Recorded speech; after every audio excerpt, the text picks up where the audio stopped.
From ancient temples to royal courts, perfume shaped human civilization in ways we're still discovering.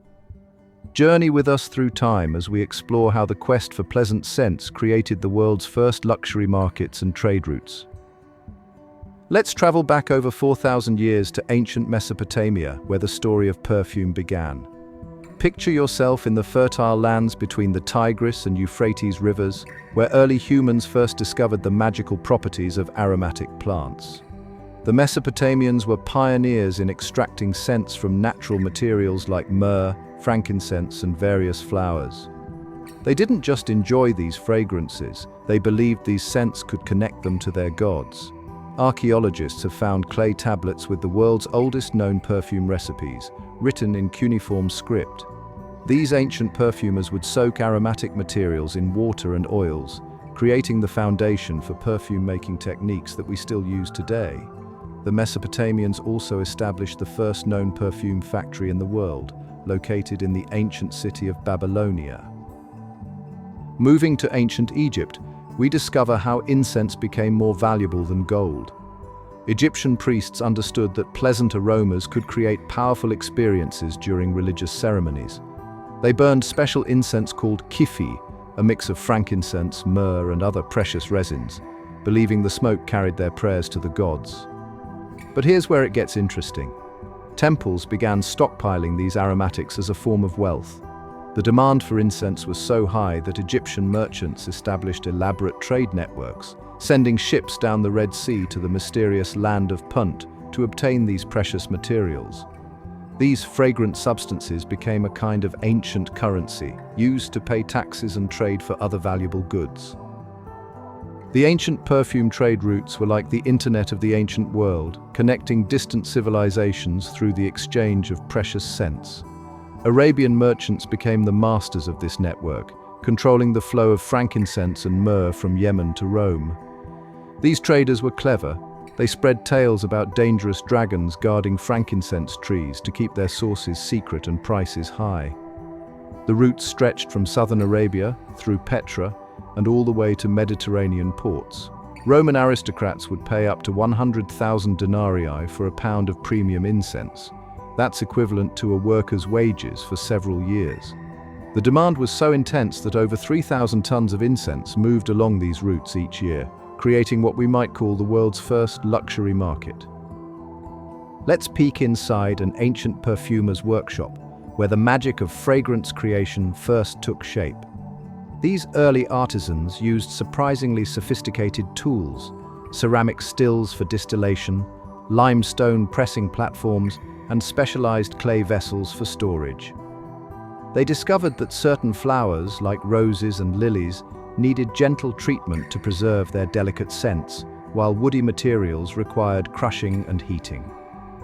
The basic technique involved soaking ingredients in oil or water, then carefully heating the mixture to extract the fragrant compounds. Perfumers kept detailed records on clay tablets, documenting which combinations worked best. They even developed quality control methods, testing the purity of their ingredients by smell and appearance.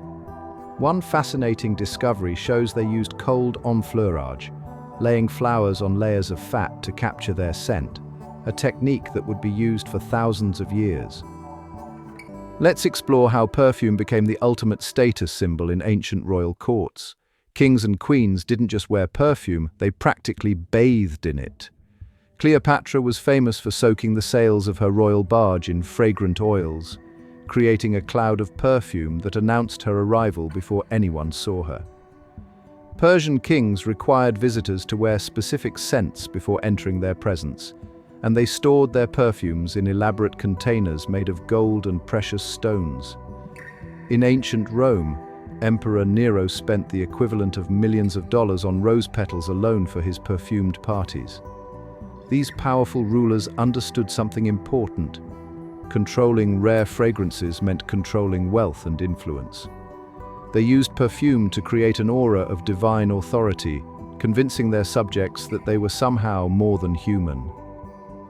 Let's talk about what made ancient perfumes so incredibly valuable. Imagine paying the equivalent of a year's salary for just one bottle of perfume.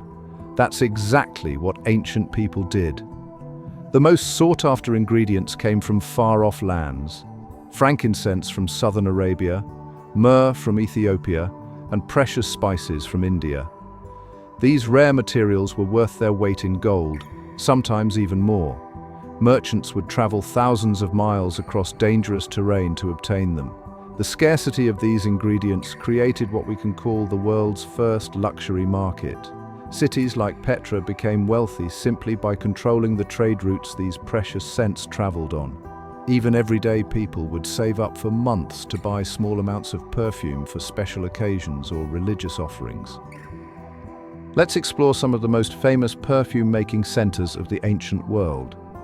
The city of Delos in Greece was known as the perfume capital of the ancient world, where master perfumers created exclusive fragrances in workshops that lined the marble streets. In Cyprus, the city of Pyrgos housed massive perfume factories where archaeologists have found the world's oldest perfume-making equipment, dating back 4,000 years.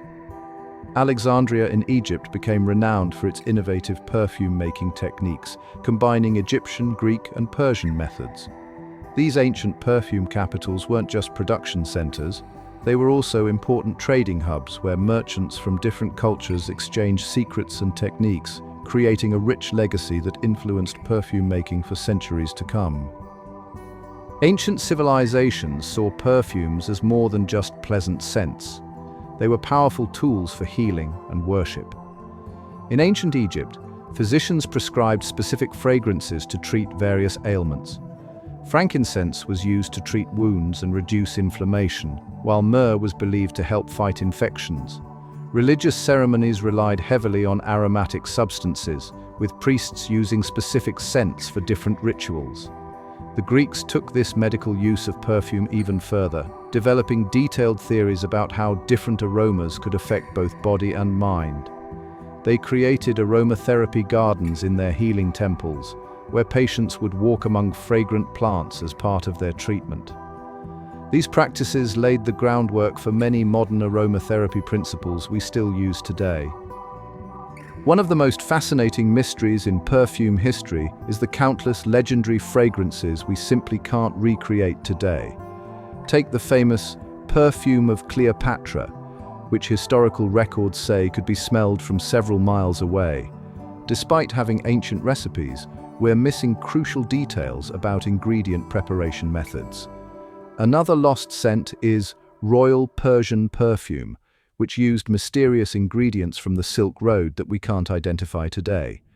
Even the famous kifi of ancient Egypt, despite having its recipe preserved on temple walls, remains elusive because we don't know the exact species of plants they used. Modern perfumers have tried to recreate these fragrances, but it's like trying to cook from a recipe that lists ingredients without amounts or cooking times.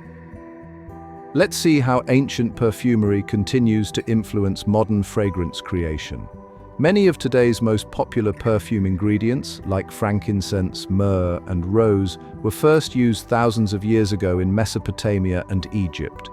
Modern perfumers still follow the basic principles discovered by ancient craftsmen, like using alcohol as a solvent and creating perfumes with top, middle, and base notes. The traditional method of enfleurage, though rarely used now, inspired modern cold extraction techniques.